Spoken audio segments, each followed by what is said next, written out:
Hello everyone, Ian Wishart here yet again as we dive into the crystal blue waters of another Take a Pew podcast.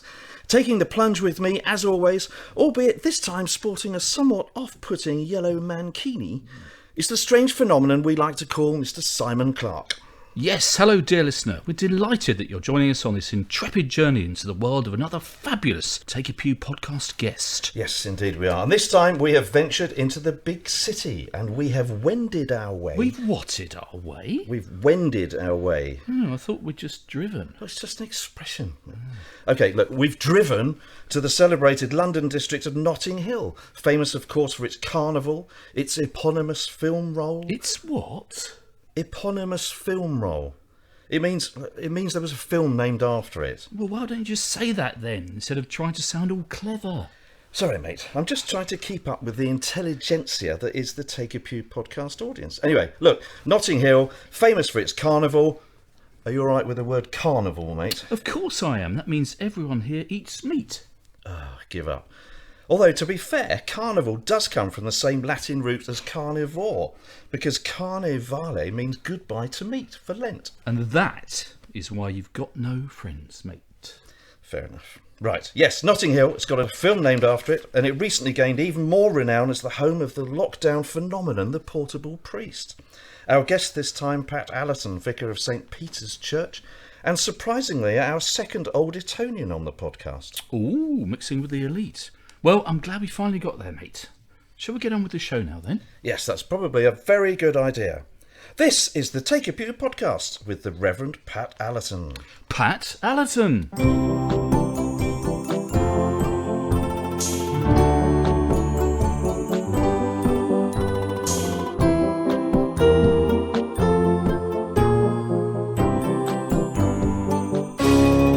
Take a pew. And here we are indeed in the cosmopolitan area of Notting Hill. And we're at the church office of local vicar Pat Allerton. Pat, thank you so much for having us, and please, take a pew. Thank you, gents. Hello, Pat. It's lovely to meet you. Perhaps you could just introduce yourself to our wonderful listeners. Hello, wonderful listeners. My name is Pat Allerton. Otherwise, or erstwhile, if I can use that fancy word. Nice gents. word. Right, Right, yeah. that one. Very good. Erstwhile known as the Portable Priest for shenanigans during lockdown. I'm married to the lovely Kirsty, and we are, in fact, expecting our first child in just 2 weeks' time. Amazing. On the 11th. So if I'm suddenly called away, forgive me. I am a vicar in the Church of England. I got ordained in 2010, and since then I was a curate at Holy Trinity Brompton for a few years, and then I was associate vicar in Parsons Green, a church called St Dionis. And 5 years ago I became vicar of St Peter's, Notting Hill, where we are today, or we're nearby. Nearby, yes. Well, we'll get into all that in a bit. But now, as always on the podcast, we're looking forward to getting a Take a Pew style glimpse into your journey through life and faith so far, to exploring some of your favourite things and unpacking your perfect picnic. Yes, and of course exploding another dodgy myth in Is It True? And receiving your spiritual pearl of wisdom. So, Pat, let's dive in. Where did life start for you? I understand it was somewhere lower than the top of Mount Kilimanjaro. It was, in fact, the top of Mount Kilimanjaro. Oh, was it? Funny you should say that. I forgot to What say. are the chances? I thank you for the carnival. I mean, I never knew that. What's it? Taking a time off meat. Carnevale. It means Carnevale. meat goodbye. So it's- Meat goodbye. Vale, of Vale, course. meat goodbye. Yeah. I mean, as the vicar, I should know that. But anyway, life for me did not begin in Notting Hill, began in Hampshire. I've always sort of grown up in Hampshire. My mum's always lived there. My dad has pretty much always lived there. He lived in Dorset for a bit. They got divorced when I was 10. But happy life growing up, not from a Christian home or family. One of two, me and my brother, my older brother, and then two older half sisters who for my mum's first marriage. So busy household here and there. Was that in the New Forest part of Hampshire? Or? It was near Rumsey, in a place called Bracefield. And actually, fun fact now, we had to sadly leave the house. Family had to sell up because of some financial troubles. My father's business was defrauded, and yeah, it's very traumatic, etc. But now the house, the buyer of the house was David Gower. None other than the erstwhile England captain, cricket captain. So he lives there now. So I've always lived. We moved from Rumsey to then near Basingstoke, and my mum is now beneath Salisbury. But I've not lived at home since, I was 22. Like most people, yeah. Yeah. I think that's fair enough. Yeah. Moved out a few years ago. Yeah, So that's fair. Southampton fan or? I had a soft spot for Southampton, I'd say. I didn't really get into being a fan until I was sort of leaving Hampshire, till my late teens. I luckily didn't follow too much. Somehow became a bit of a Man U fan. And then I think I've actually moved on to Arsenal, not because they're top of the table right now, but my dad was asked for trials at Arsenal when he was 15, and our school football top was the same colours, and so there's a bit more of a link than I have with Manchester, at least. So I mentioned the old Etonian connection. Is that true? That is guilty. Yes. Guilty as charged, I'm afraid. Yeah. How did you end up going there? Well, I don't know. I didn't have much choice in the matter, really. Obviously. I mean, now it's very much the fad, isn't it, that parents seem to negotiate with their children and say, where would you like to go? And maybe look at a couple. No such option for me. Not that I think I probably would have chosen it anyway, but I'd gone to a school in Oxford, a similarly privileged prep school. I didn't know any different. It's kind of like, okay, the next school you're off to Eton if you get in. So, managed to get in, pass the sort of test. My brother was already there, so... I was going to say, your brother preceded you. Yeah. So I wanted to go where he was. My first school, actually, I went to boarding school at 7, a year early, because apparently kept saying to my mum, I want to be with Will. I want to go to school, even though it was boarding. So I went away a year early. I had to stay on an extra year. But, Eton it was. Very good. And that brings us on to our first regular feature of the show. We have a question for you. And the question is... What were you like at school? Were you a little bit geeky? Or were you a little bit freaky? Or were you a little bit cheeky? What were you like at school? Yes, what were you like at school? I like that very much. I was waiting for the adjective. I think it was the third of the three. Definitely a bit cheeky. A bit cheeky, yeah. I mean, beyond that, actually, I was quite naughty. And I wasn't a Christian at school. I mean, we'll probably get onto that in a bit, but didn't become a Christian until I was 18. So I could be, school was, quite a punchy environment, quite a survival of the fittest sort of neck of the woods. So... What was the worst thing that you did at school that you're prepared to admit then? Well, I once let a fire extinguisher, like a carbon dioxide fire extinguisher, off at the bottom of someone's bed under their duvet, waking them up. And that was on the back of, before I was a Christian, I used to smoke joints in the house, and and I had in my last year a bathroom attached to my bedroom, so we could just hide in there with a rooftop window. So it was on the back of that. So that was quite a naughty night. So that was the kind of thing and the kind of person. Gives us a flavour. I was. Gives you a flavour. Yeah. Did you have a big gang of friends? Were you very... Did have a big gang of friends. Yeah, I mean, at school, you want to be liked, don't you? You don't want to fit in. And I definitely played that game and knew how to play that game, I guess, and had a great time. But, it was at the same time was wrestling with deep insecurities and hiding them and having to protect the boundaries, and so it could be quite aggressive and felt defensive. So at times that would manifest, and people would be like, okay, well, you don't want to mess with Pat too much. But luckily the Lord got involved later in my life. Great. Yeah. Our previous old Etonian guest was actually expelled from Eton. So, Yeah. so really? You've done one better than he did. Who was that? It was a chap called Ravi Holy. Holy. Ravi Holy. Yeah. Not so holy. He was great. He was good. He was Excellent. Yes, he was kicked out a week before his O-levels, I think. Oh, wow. Amazing. Yeah. Oh, that sounds good. What about, did you get up to much sport back then? Yes, I mean, that was sort of my big thing at school. I was sort of middle of the road academically, but yeah, sport was the sort of main focus, and there was plenty of it, well, you couldn't play football and rugby. I loved both football and rugby, but had to choose, so I chose rugby, but played the Eton sport called the field game, which is older than football even, where association football came out of the schools joining their rules, so there was one set of rules. So we played field game and played a lot of cricket and anything with a ball I basically went after at school. So You did the wall game. I'd never actually played the wall game. That was very much a minor sport, like you had to sort of opt in and go looking for it. You know, my brother played it and Yeah. played on St Andrew's Day, and I mean, it looks a ridiculous sport. I'm sure it's very fun, and if I could go back, I would give it a go. Quite a violent sport, so would have suited me quite well back then. Sounds, yeah, it's quite intriguing. It's all coming out of traits of violence here and there. But anyway, and we have our next regular feature for you, another question, and that is this. What's your fondest childhood memory? What's your fondest of all your childhood memories? What's your fondest? Oh. Yes, what's your fondest childhood memory? My fondest childhood memory is we used to go on holiday. I don't know how many years we went. Probably from I was about 3 down to North Devon to a beach called Putsborough, and take a sort of big bungalow house on the hill there.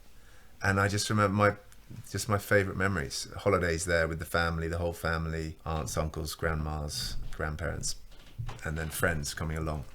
And it was just all, I only have happy memories from down there, and some great photos. My dad's got some amazing photos. So I'd say. What was it about that then? Was it that big sort of sense of society, or? Yeah, I think so. Like everyone being together. And the beach being right there, you know, we looked out onto the sea, and you walked down a winding path, stamping your feet to scare off the snakes, apparently. You never know. I know, you never know. I did it for years. Yeah, you get the odd boa constrictor in Devon, I think, don't you? But I think it was just being together with those you love the most, you know, in a lovely, relaxing, fun place, doing lots of fun things. Nice. Yeah, well, childhood memories can be really evocative, can't they? Do you remember anything, thinking about food? Do you remember a particular plate of food that you can remember fondly? I remember getting a big cake for a birthday that was covered in, it was a cake of a house, like from Bake Off, like amazing. I don't know if my mum made it or bought it, but it had roof and tiles and sweets all over the roof, and I remember that. It's not a very healthy meal, but yeah. Leaps to mind. It is interesting. What about a smell? A smell? Seems an odd question, but it's such a powerful thing, smell, isn't it? It is. I've got a terrible sense of smell. My sense of smell is not... I can constantly failing to smell things, and Kirsty's like, what, can you not smell that? So I don't know if that was true in my youth, but sense of smell, probably some of my dad's aftershave, which he would often put, be like, Dad, I don't think... I mean, maybe that came in later. I was like, I don't think you need as many squirts. Was that Old Spice or something? You used to use that in. I had Old Spice early on. I remember getting my first aftershave when I was about 13 or 11, like Insignia for men. My sister got it for me at the airport. I was so proud. I'm a big fan of aftershave, actually, I must admit. But there we go. Anyway, we've got more important things to talk about, I feel. Indeed. So we got to the end of school. What happened to you then? Did you take the university route, or? I had a gap year. Went on a mission school with YWAM, Youth with a Mission, with my best friends who led me to faith at Eton. And then I went up to Edinburgh University to study theology, because I'd been thinking about it all the time anyway, so I thought I might as well study it whilst I was 18, sort of on my way to faith. So we cunningly skipped over the becoming a Christian bit then, didn't we? So let's just pause on that. How did that happen? Yeah, so, I mean, like I said, no sort of family background of faith or church going at all. We weren't anti, I don't think, and I was not anti. It just felt completely irrelevant, you know, and just didn't feature until suddenly latter half of being 17 years old started having loads of questions about life that I just couldn't answer, you know, like, what are we doing here? Where do we come from? Why are we on a planet going around, you know, and what's life about? Do we just get the grades, get a job, get some money, and then make a family and worry about money and then die? Is that it? Is there a God, and can we change? And what does God think of me, you know, and am I in trouble, you know, and that nagging feeling that I probably am in trouble. And so this all prompted a bit of a search. I went on and reading more about philosophy and world religions. I remember borrowing a friend's from his family home, like a book about religion in the downstairs loo. I had a bit of a read. Just asking more questions. And my friend Dave was a Christian. He'd become a Christian a couple of years earlier. So I'd grill him and ask him questions. And, you know, and he'd do his best. He started taking me to Christian Union at school and then church in London, to a couple of modern services, which, I mean, it's like, I've never seen it like Whole this. new world. Yeah, it is. And you'd hear talks and be like, that's really speaking to me. Like, that's really answering my deep questions that I've got. And so the more I looked into it, the more I sort of felt, I think there's something here. And my friend ultimately came to invite me on a camp in the Easter holidays of my last year at school, run by the Stewards Trust, amazing organisation, and went on this week-long Christian camp, which I never knew such camps existed. And the third night there, heard a talk on the evidence for the resurrection, the empty tomb, and was like, goodness, I think it's true. That sealed the deal. It's sealed. It's like intellectually sealed. And I was like, well, if it's true, it means... I remember going to my room excitedly that night thinking, if it's true, then Jesus is alive. And if that's true, then I can know him. And that's what excited me, like thinking, gosh, how exciting, God's real. And I went back to my room that night, and about midnight prayed a prayer to the ceiling, like, God, I think you're real, but I don't know you, but I want to. Would you come into my life? And whatever it takes, I give you the other stuff. I give you the bad stuff and the drink and drugs and all the other stuff I look to for security and identity. I just want you, which I guess is like, that's repentance, isn't it? Like just turning away from anything else. And at that moment, I was like, God, in my head, I was like, if nothing happens, I'm done with this because I can't offer more of myself. But I felt I was falling back like that, you know, where you hold your arms out like a corporate trust exercise in a team away day. Fall backwards and someone will catch you. I saw someone fall forwards once, like it went the wrong way, not good. But I felt like I was doing that spiritually, and I was like, oh my gosh, God, please. And he did catch me and filled my heart with love and joy and peace and everything I was looking for, and nothing was the same after that. And you went pretty quickly then from not having a faith to having a mission year, if you like. Yeah. I mean, I guess studying theology. Yeah, I guess I was looking into faith for, Right. I can't remember, like 6 months, 12 months before coming to faith. And then after that, it was summer term at school and then working in London to get some money together to go away for 6 months with YWAM on mission school, which again was like, gosh, amazing fast track of teaching and getting me up to speed with what Christianity believes and practices. And then after that, university, yeah. And then at some point, you obviously decided to go into ministry full time. 2010, I think you said. So there's a few years to get through before that, isn't there? Exactly. I mean, yeah, I left Edinburgh in 2002 and began training for ordination at Theology College in 2008, Bible school in 2007. But I guess the moment I met Jesus, you know, and experienced God's love, I think my call came then. After that, all I wanted to do was sort of tell people. And not like I was thinking, what should I do with my life? But it was all I wanted. I was just like, oh, God, just give me a chance to talk to people. I just want to preach. I just want to let people know the good news, you know. So the preacher call came in that moment, that first moment. But I didn't know what it would look like. And certainly I wrestled with like, oh, I don't think I want to be a vicar. That looks dreadful. Well, that's a familiar story, I think. It is a familiar story. So how did you manage to spend those few years in between then? I came out of uni, worked for a church, worked for HDB for a year, and just saw life and what church life can look like. And That's Holy Trinity, Brompton. Yeah, West London, exactly. yeah. And I was like, this is exciting. I think this is what the area I'm called to. And I would have got going soon. I might have even like, let's go for it now. But strong advice at the time, the thinking, even in the Church of England circles, was like, try and do something else first if you can, to get some experience, which I think there's real wisdom in. So I was like, okay. And my mum had found it pretty odd. Wasn't entirely happy I'd become a Christian, you know, and was heading towards a career of impecuniousness. And oh gosh, I haven't heard that one. I'm not sure it exists, but it's a good word. Great word. yeah, not much money for the listener. So she was constantly in my ear like, you should be a barrister, and blah blah blah. So the church leaders saying try and do something else, my mum saying be a barrister, my leaders Nicky Gumbel, Sandy Miller being ex-barristers, I was like, let's go and be a barrister. So I did law school for a year, which was grim because I was trying to fit a round peg in a square hole. And come the end of the year, I just felt God say, Pat, you don't need to be Nicky Gumbel. He's a big hero of mine. So I was like, okay, thank you, Lord. So I did a law school. Then I went back to my old school to help teenagers explore faith and go on the journey I went on. So I was back there, which was a funny old year, but did make some great connections with lads who I'm still close to now. after that, I got a job in the city doing financial PR just to pull on a suit and just experience the working world. I just figured if I'm going to be talking to people who are working 9 to 5 or 7 to 10, I want to know a little bit what it's like. How did that feel, though, working in that sort of city environment? I kind of enjoyed lots of elements of it, other than the actual financial work, which I wasn't very good at. I was constantly like, explain EBITDA to me again. So that lasted 18 months, and then it's like, okay, I think it's time to head into ministry. Right.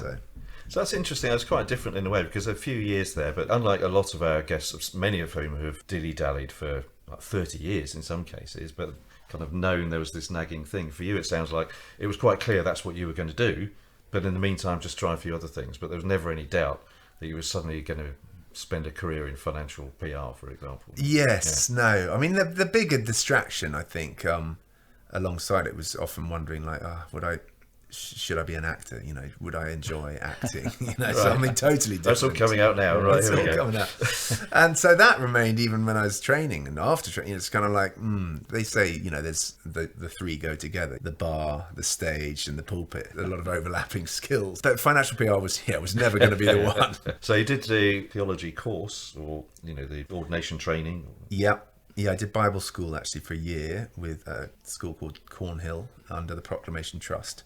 Okay. On Borough High Street, which was fantastic, like incredible teaching and training. And then I did St Mellitus College in London for 2 years and met some great people, and that was the Church of England training. Then you went back into HTB, did you, after that? Yeah. I was back there. I'd been a member there since sort of 2002, got ordained in 2010, and whilst training I was an ordinand there for 2 years. Then I was a curate till the end of 2013. And you mentioned a couple of other churches along the way between there and here. Just St Dionis Parsons Green, where I went to be associate vicar from HTB, taking a graft, a bunch of people, 50 youngsters, to launch an evening service. Yeah, that was a really fun 3.5 years working with Tim over there. So a graft. Yeah, graft's so it's not a plant. It's a. That's the word. Yeah, it's called a graft. Okay. Where there's a living organism there, which there very much was. Interesting challenge. Was it a challenge? Was there resistance from the people that were there?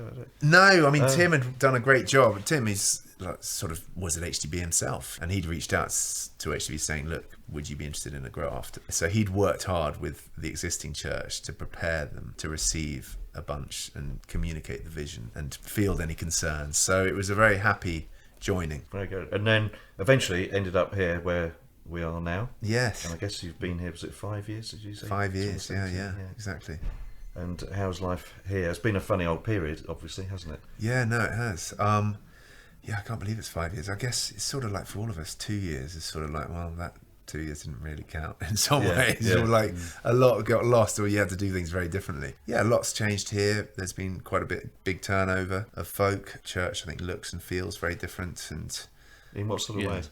Well, just a lot of the personnel have moved on, and a lot of newcomers have arrived. In this area of London, that gets that anyway. But it feels more like a sort of blank canvas in a way now. Yeah, we're just trying to figure everything out. And I guess post-COVID, a lot of people are trying to figure out, like, how do we rebuild? And there's a chance to do things differently. And of course, the church itself has been in a film. I think we talked about the film. It has been in a film. Yeah, it does feature quite strongly in Notting Hill. Yeah. The film. Yeah, a couple of occasions. One. I'll have to go and rewatch it. What's his name?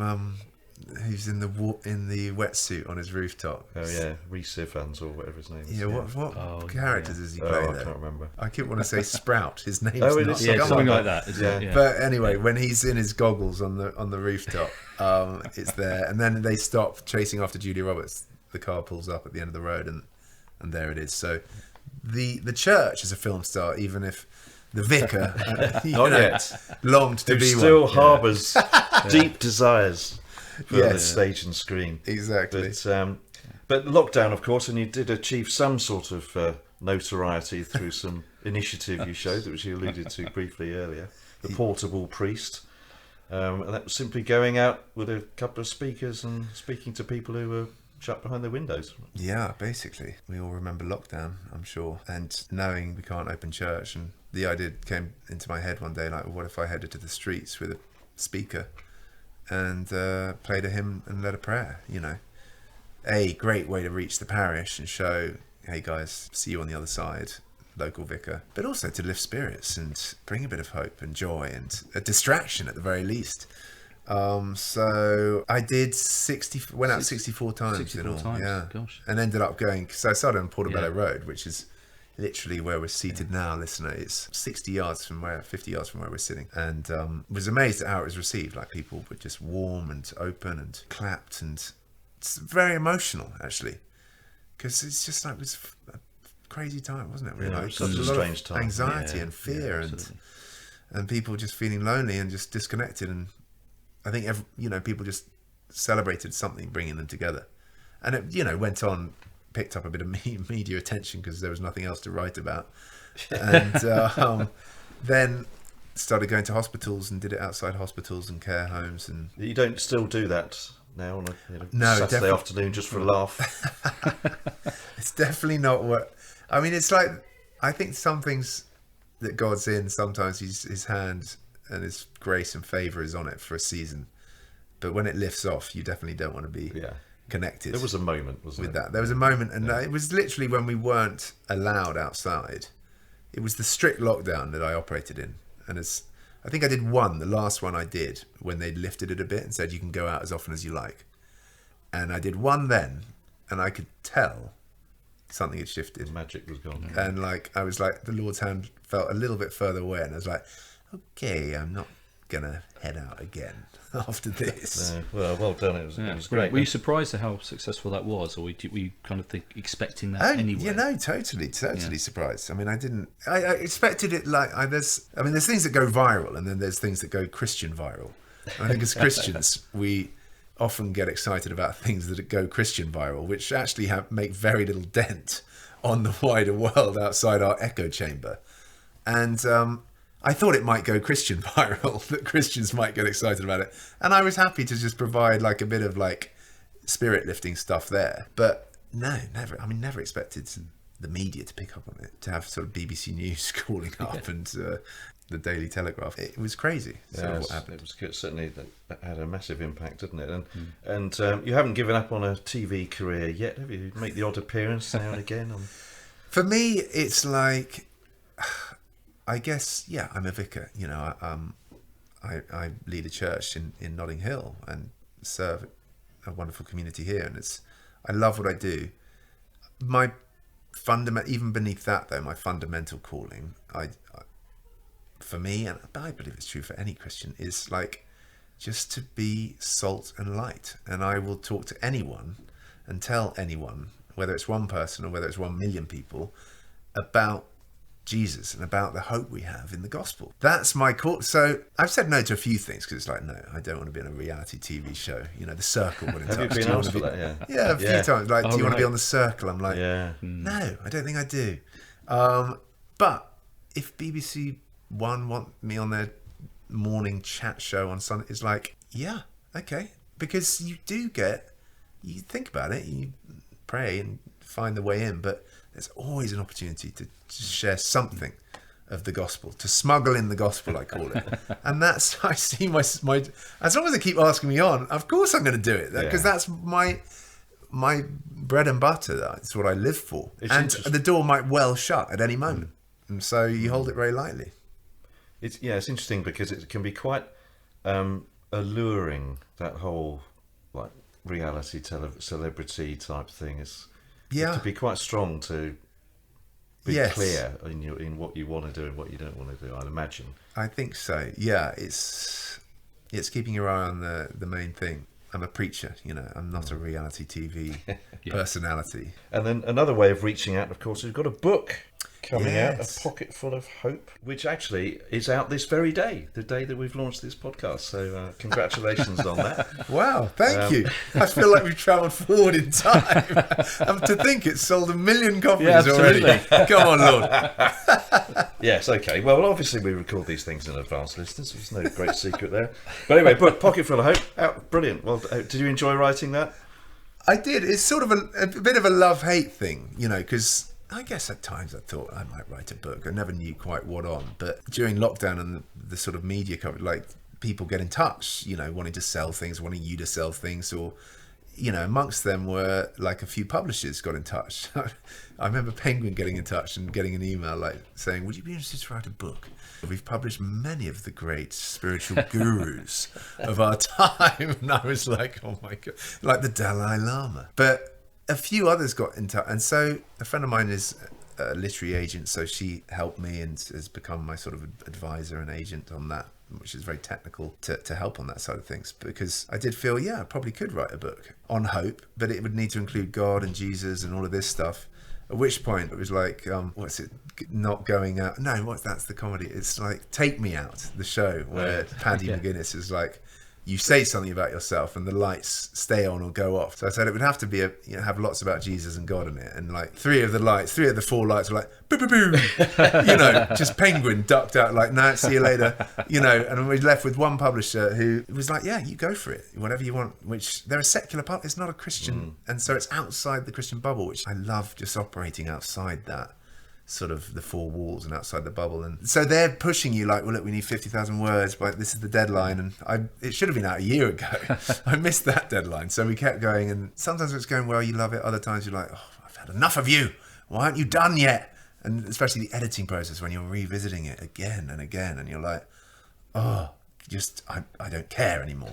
So but now it's kind of like, when you feel I've never done anything like it, where you pour yourself into something, a creative work, and you better put it out to the world, really, and be like, is anyone like this? Wow. It's quite vulnerable. Feels quite vulnerable. But so you're actually going to see, God willing, the birth of 2 babies in November by the sound of it. Well, exactly. Yeah, I know. Good luck with both of those. And she could come, our little girl could come on the same day if she's delayed, because I think you can be 2 weeks delayed before you're induced, and she's due on the 11th. So that would be amazing. Well, it sounds like there's plenty going on there, Pat, but we like to get to know the wider person as well. And when you do get a chance to relax amidst all this writing and all the other stuff that you do and having a baby, how do you like to spend your time? I like to get, I don't know, I like to get quite horizontal and rest up. Like, I love watching a movie. I love going to the cinema. I love playing sport. If I get a football invite, I'll do that. Or if it's sunny, I love lying in the sun. A holiday, I'm sort of Permatan Pat has been one of the sort of nicknames or accusations. But I've got skin that goes brown very easily. Yes, well, you can't help it. I also do work at it a bit. So I do love a holiday and just resting. Get down the gym at all? Bit of running or anything? I did. It's again, love-hate thing. I have seasons where I'm in the gym for a couple of months quite regularly, and then right now I don't think I've been in it for 3 months. And it's so I need to get back in it. So a nice healthy mixture of exercise and relaxation. And laziness. Yes, exactly. Very good. Well, I can see a tartan rug flapping in the distance, so that must mean it's almost time to explore the dizzy world of picnics. Which in turn, of course, means it's time to play the now legendary game of My Favourite Things.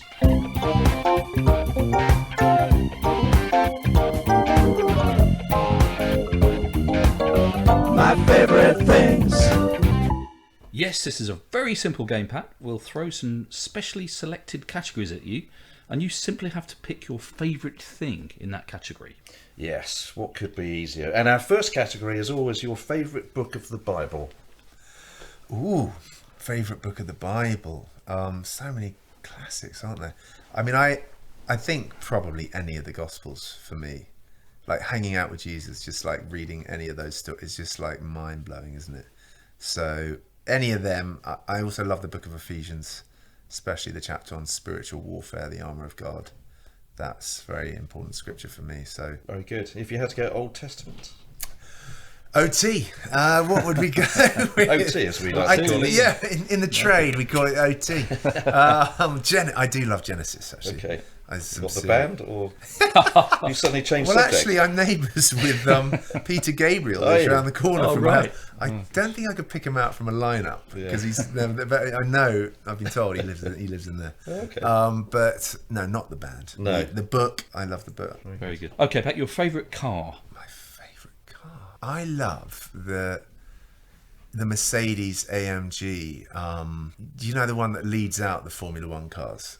It's got a really long, super long body, like That's my Oh, favourite. no, sorry, Pat. I meant your favourite carpet. Oh, favourite colour. It's this one in here, Simon. It's lovely. This lovely blue beautiful. thing. Yeah, sorry, I didn't mean to pile on the pressure with that one. Oh, Sorry, very- that was terrible. That was terrible. But that's a very strange one. Favourite carpet. Look forward to our listeners writing in with their favourite carpets. Anyway, Yes. The next category is your top 5 films. Top 5 films. So I wrote these. I just pulled them out from my notes because just so I don't miss any. But there are so many good ones, aren't there? Lord of the Rings, that trilogy, the original one. I mean, absolute classics. It looks a bit dated now, though, doesn't it? But did love them at the time. Just incredible. Gladiator. That's right up there for me. Braveheart, slightly violent theme coming through. Again, not helped either by Casino Royale, Wow. which I think is the best of the Bonds, of the modern Bonds still. But then, lightening it up, Anchorman, is, I think was a culture-shifting comedy movie. I just thought it was genius. And of course has that brilliant Afternoon Delight segment in it. It does. It Marvellous. does. That's an interesting little collection there. As you say, you did get a bit dark and brooding and violent in the middle. But Well, they're just biggies, There's the Goonies. I used to love the Goonies. I think it's fine. Gladiator's been a very popular choice, actually. haven't we? Yeah, he makes a lot of top 5s, I think. My dad's got it in his, I think. Yeah, I'm trying to think of others. I've remembered it's Spud, of course. Oh, from yeah. Notting Hill, Yeah, the right, character. Of course. Excellent, very good. Right, so our penultimate category is actually 8 categories, Pat. We call them the Great 8, a series of quick-fire categories to help us gain insight into the person that is Pat Allerton. Yes, so here we go. So quickfire, your favourite author or book, apart from the Bible? Oh, gosh. My favourite author... I've read a bit of Wilbur Smith. I mean, fiction, holiday fiction. Love a bit of Wilbur. Your favourite? My favourite, my favourite author. Yeah, Very good. Okay, your favourite type of food? I do love Chinese takeaway, Indian takeaway. Oh, it's hard to choose. Bit of both. Chinese. If I had needed one now, which you're generously going to give at the end of this, it's a Chinese. You're welcome. Yes. Chinese. We'll take the order shortly. Yeah. Your favourite TV programme? TV programme. What did we watch recently? Well, we recently watched Downton Abbey, which we absolutely love. All right, we'll give you that. Things. We'll give you that one. Okay. Frozen Planet. Right. Oh, Frozen Planet. Oh, Brilliant. okay, right. Yeah, I like that one. Favourite sport? Favourite sport. So I love watching international rugby matches. England play rugby, but I prefer watching club football, like Premiership football. Okay. So keep an eye on all the big games. Yeah, good. Favourite band or musical artist? My favourite band. It's a good question. I mean, it's a bit unadventurous, isn't it? Coldplay. Coldplay have done a lot of good work, I think. I quite like electronic music as well. So sort of dance music and that sort of stuff.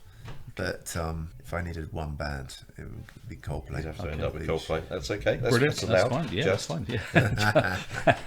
Okay, favourite Fleetwood Mac. Oh, there we go. Fleetwood Mac. Now we're grown up. Cut. You were looking at Ian there, weren't you? So I'd better say I was that Fleetwood Ian Mac. shirt suddenly reminded me of the Oh my 70s. God. And I was like, we're going with Fleetwood Mac. Anyway, that's all we've got time for on this episode. It's been a pleasure. Thank you very much. Yeah. Okay, favourite holiday destination? Greek holidays are great. I love Greece. Corfu, I've been to a few times. That sort of thing. Yeah, so anywhere with a beach and hot sun. Very good. I've kind of lost interest in this now, but Look at your shirt. It's actually a very good shirt, No. everybody. it's funny. I'll tell you a story about it later. Okay, 2 more. Favourite chocolate bar?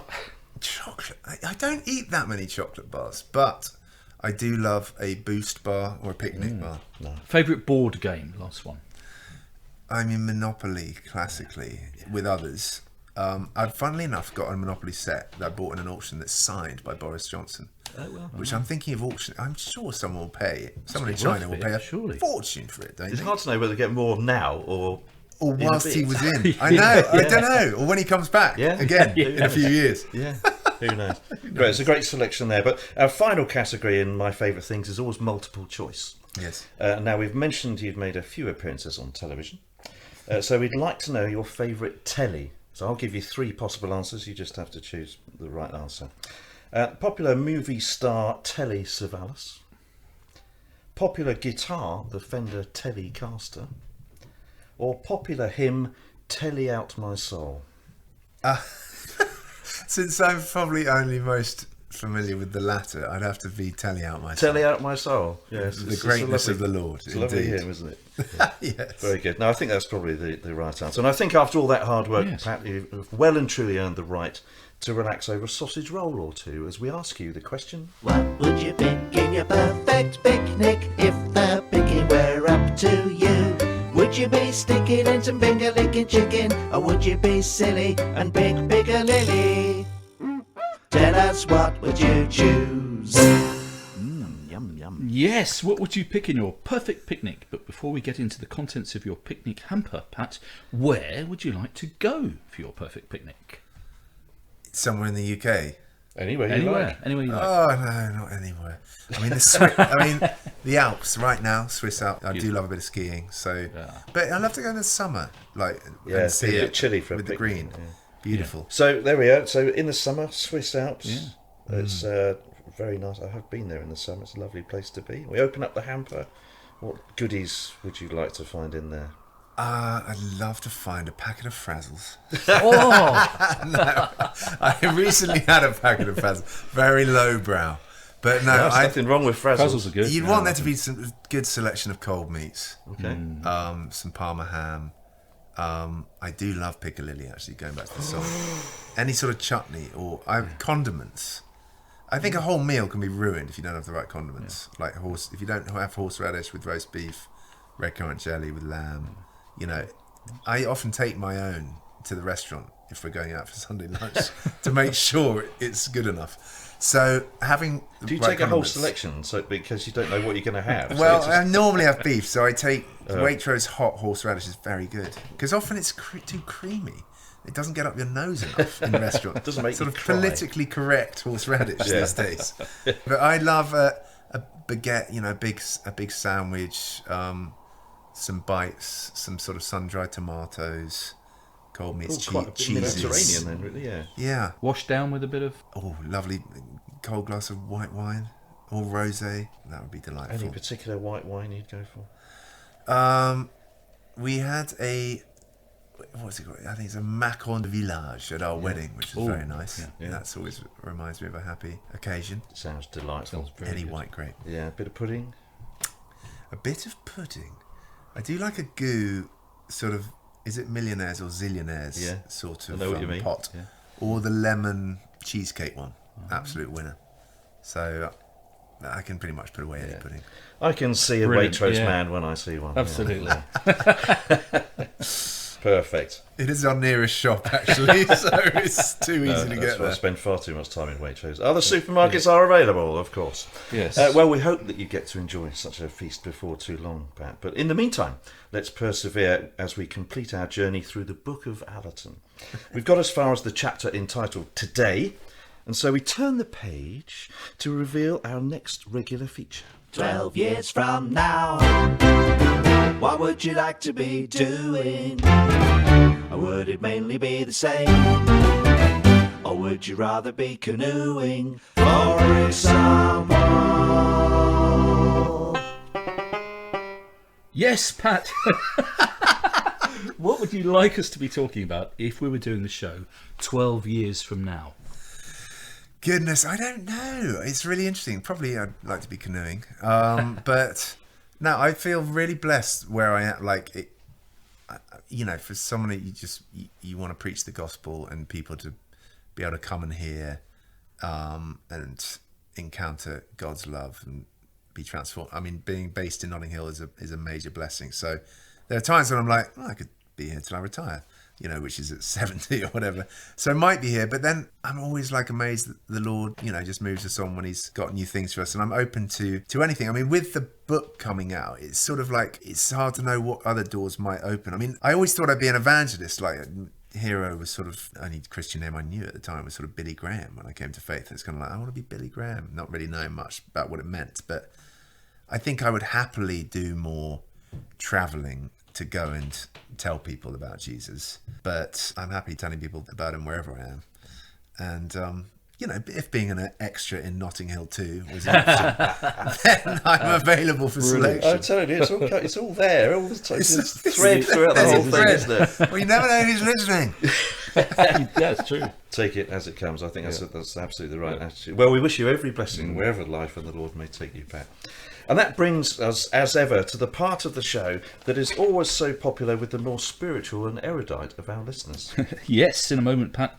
We'd be delighted if you could share your spiritual pearl of wisdom, but not before you assist us in examining another intriguing, if somewhat suspect, theory concerning the Bible.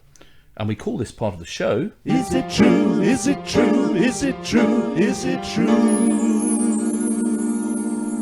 Yes, is it true? And this time we have unearthed what appears to be a perfectly valid suggestion concerning donkeys. Because you see, it is alleged that when the wise old owls of the church were deciding on an approved version of the Bible in around the 4th century, there was significant lobbying by the then powerful Society for the Promotion of Donkeys at the expense of horses. They felt that their beloved beasts of burden were woefully underrepresented in the Bible and were successful in getting parts of Scripture changed. That is why, whereas horses were the principal choice of transport throughout the known world at the time, we don't hear of any horses in the Bible until the time of Solomon, around 1000 BC. And in the meantime, there are many references to donkeys through Scripture. For example, as early as Genesis, we hear of Abraham saddling up his donkey. In the book of Judges, we read of Samson slaying many people with just the jawbone of these mighty beasts.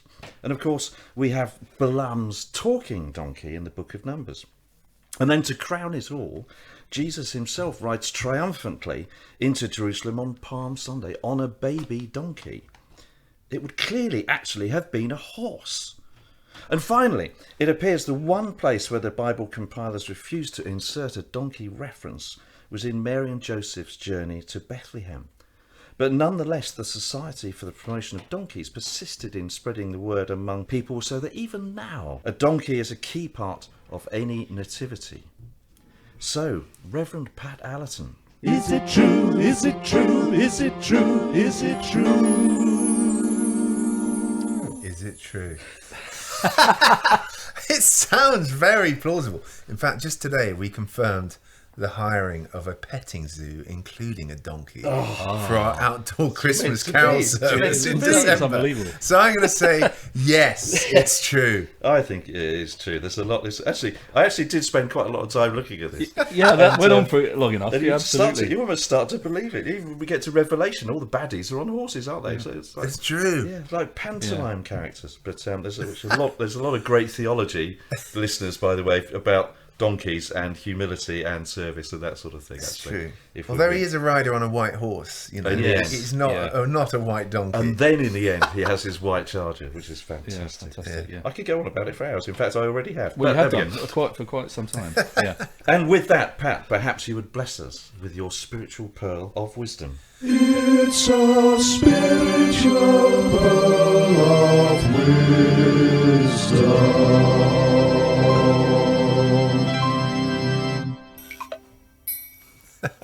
Glorious. I think my pearl of wisdom, just the thought that's hitting me the last couple of days is, and the times we live in, there's so many challenges, aren't there? And just, I think people are feeling tossed about like waves on the sea and just feeling like, goodness, nothing seems stable these days. What with war in Europe and cost of living crisis and the political scene, and I think just culturally as well, like everything seems frantic and people seem so spent and then full of worry and anxieties going through the roof and depression and mental health and all of this stuff. I think my pearl of wisdom is like, I think for a long time the church we've wanted to just sort of woo people, and we always want to woo people to Jesus and to the gospel and to believe that God's there, and we've been very gentle, and I'm all for present the faith with gentleness and respect, and because we've had quite an audience that's pretty angry and anti, and we're just gently trying to say, hey, no pressure, no pressure, no pressure. But I just think the times seem to be quickening and things seem to be heating up, and I think my message is really like, look, never be ashamed of the gospel, just never be embarrassed about it. I just feel we're entering an age and a time when it's going to come into its own more and more. Like, people are increasingly ready and open to hearing, because they're increasingly aware that their own answers and the world's answers aren't doing the job, aren't satisfying. And I think the church, this is a season for like, be confident and let's find our voice again. You know, we're not messing about with this stuff. It's serious. You know, it's life and death. It's heaven, it's hell, it's eternity. We carry this message. And just, I think my pearl of wisdom is like, let's be bold. Because I think the bolder we are, the more people will respond. Because I think there's a grace coming on people like to give ears to hear. And people are listening more. Even if they're not yet coming and manifesting, crossing the thresholds of our buildings, I think there's a silent majority out there who are listening in more than they were. And they need to hear a church that's confident in what we believe and unashamed. So go for it. It's a spiritual pearl of wisdom.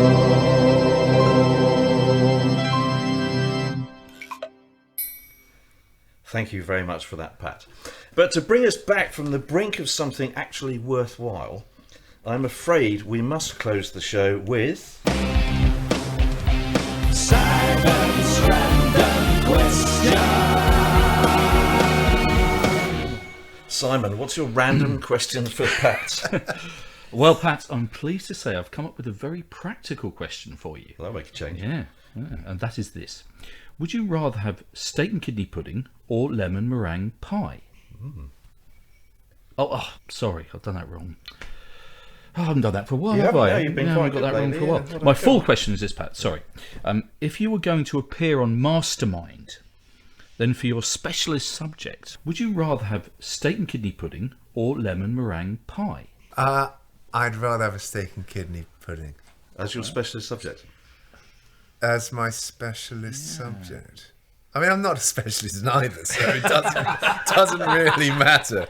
But yes, let's go with that. So, yeah, okay. Yeah, you can mug up on a steak and kidney pudding quite well. I think don't you know how you'd could do. answer 15 questions about it, though. But... Yeah, But why would it be easier to answer them about a lemon Yeah, there are meringue pie? few I know, ingredients, you're right. yeah, I think that's the yeah, right answer, yeah. isn't When was it? the first one ever made, for example? Yeah. Was that is, you know? Yeah. I've yet to see someone do either of those. I haven't as a seen that specialist before, subject. no, okay. If you, All right. in all, I mean, that's an important question, Pat. Obviously, Yeah. The less important question is what would be your specialist subject if you did Mastermind? Do you think?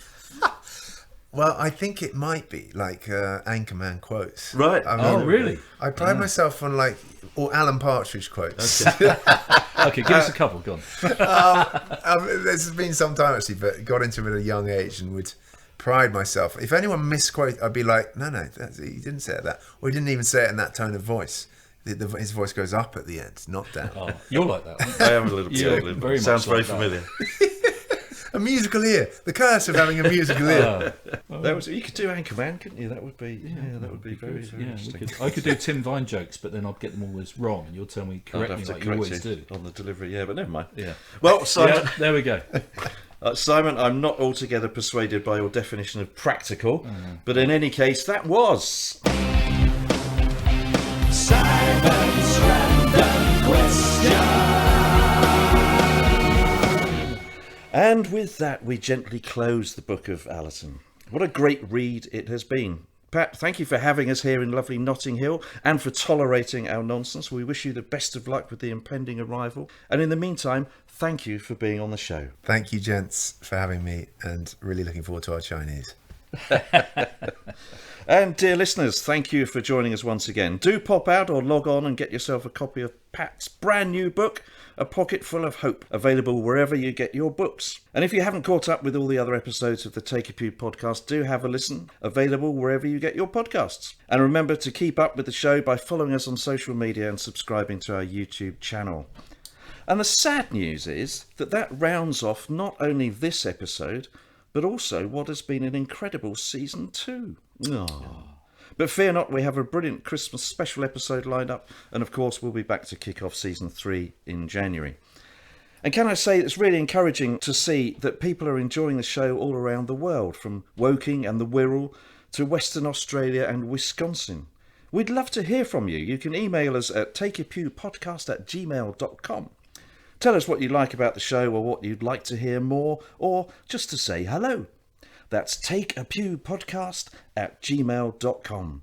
But for now, I'm off to change out of my 70s shirt. So it's Toodle Pip from me. And tatty bye from me. Join us again next time as we take a pew.